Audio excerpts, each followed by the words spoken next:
The Trump administration has accused Russia of a coordinated, multi-stage intrusion campaign into critical U.S.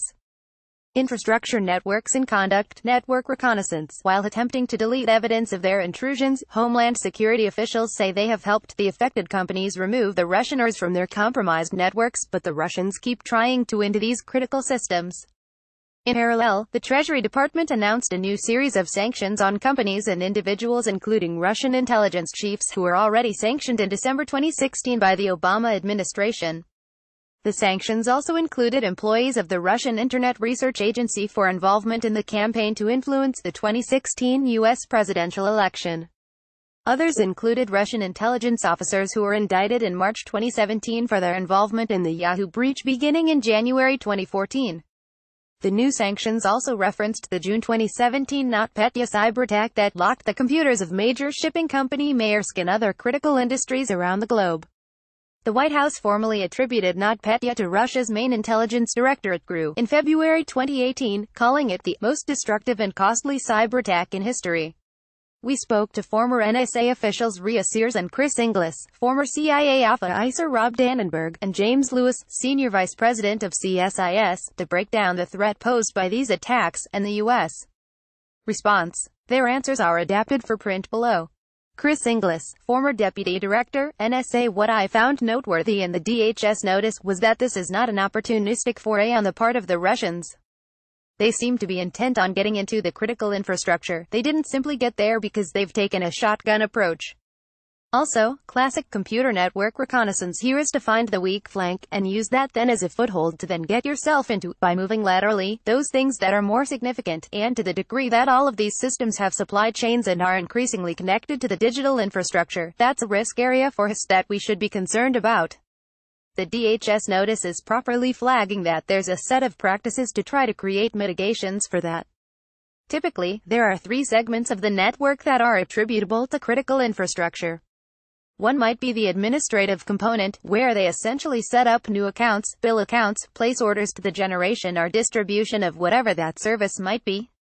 Second is where the coordination or the distribution of whatever service is provided takes place, and the third would be the actual generation of that service. So, in the electrical sector, you've got a front office, a distribution apparatus, and you've got the actual power generation. In the case of the Ukrainian attack in December 2015, the Russians originally got into the administrative component, the front office. They then moved laterally into the distribution component, but there's no evidence that they got into the generation component. In this case, it's not clear what they got into, but my assessment is it's very likely they got into the administrative, possibly the distribution components, much like their experience in December 2015. It's more worrisome if an actor gets into the generation components, but those tend to be harder to get to and better protected. Do the Russians' prior experiences in Ukraine and elsewhere, and toolsets like crash override, translate to greater efficiency in their penetrations of U.S. systems? Of course. 1. Experience and muscle memory matter. This is the same crow, and so if they've done it before, this becomes for them a much more straightforward proposition every time. 2. To the degree that they've automated this or created a tool suite that allows them to do this with a greater efficiency, that ups the possibility that they might then find that weak flank or get into something because they're spreading their net wider and wider. Is the idea to essentially to gain a foothold in these systems to exploit in case of crisis, or is it to message that the U.S.'s critical infrastructure is at risk? It's hard to say with certainty, but what I read out of the DHS note is that it's a pretty broad effort to get into a number of critical infrastructures: energy, nuclear, commercial facilities, water, aviation, critical manufacturing. There's almost nothing off the list. So the Russians are doing a fairly broad penetration. They also took some efforts to remove their tracks by removing items in the registry or by establishing secondary accounts by which they might remove evidence of the primary accounts. That shows that this is not, in my view, likely just a messaging campaign. I think it's more than that. There's a foreign intelligence motivation to simply understand how America uses its critical infrastructure. That therefore leads me to the more dangerous possibility, which is that this is an attempt to understand U.S. critical infrastructure such that if they ever wanted to, they might then hold that at risk. There's no evidence that they have attempted to hold critical infrastructure at risk at the moment, but it nonetheless is a latent possibility, and we shouldn't discount it. How significant is not only the attribution of these efforts, but also the sanctions that followed on some of these groups, or at least some of the FSB and GRU officials. I think it is significant from two counts. 1. It begins to connect the dots on who is engaged in this, not simply what they're engaged in. The willingness of the United States government to name names is important, and the idea that this was a coordinated release by the U.S. government, with DHS releasing detailed information about the technical underpinnings, that then enables a much broader slot of private sector entities to participate in the further reconnaissance and intelligence gathering on this, which might then enable us to find all the places where the Russians have inserted themselves, and in so doing root it back out again. At the same time, you've got Secretary of the Treasury, Steven Mnuchin, and other parts of the government announcing these sanctions. It's clearly coordinated and synchronized action, and therefore not simply a message to the Russian government, but also a message to the private sector that the U.S. government intends to stand in and provide material assistance to the private sector's defense of itself. Do you have any thoughts on the political dynamics with the Trump administration and Russia, and how in the past they might have been hesitant to attribute certain malicious activity to Russia? I would just say that the accusations against Russia are that they're playing in a number of different things, and there's been concern that this administration has not been willing or able to say much about the Russian involvement in the election system, but clearly in this case there's been no reticence whatsoever to call out the Russians' engagement in intrusions into U.S. critical infrastructure of other sorts. I thought it was noteworthy that, in the press release, they also took pains to identify Russia once again as the perpetrator of the NotPe attacks, which unleashed last summer and had billions of dollars of impact on the larger global infrastructure. That's an important designation, and Russia increasingly should be held to account for that. Rob Dannenberg, former CIA chief of the Central Eurasia Division: there is no question that the Russian cyber activity as reported Thursday, but observed for years, should be interpreted both as preparation of the battlefield and as a message to the U.S. of Russia's cyber capabilities, and possible use of kinetic cyber activity in response to a U.S. action such as, for example, a strike against Syrian leader Bashar Assad.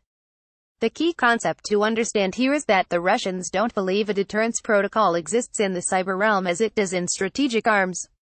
Although both the US and Russia are clearly superpowers in the cyber context, the Russians consider the US and the West more broadly as disproportionately vulnerable to cyber threat compared to Russia. In short, we can hurt them in cyber, but they can cripple us. Hence, we have no deterrence against them, and we should thus not be surprised at Russia's use of a tool where they feel they have a comparative advantage and do not feel deterred, and when it suits their interest, they use the tool, as in the December 2015 attack on the Ukrainian power grid.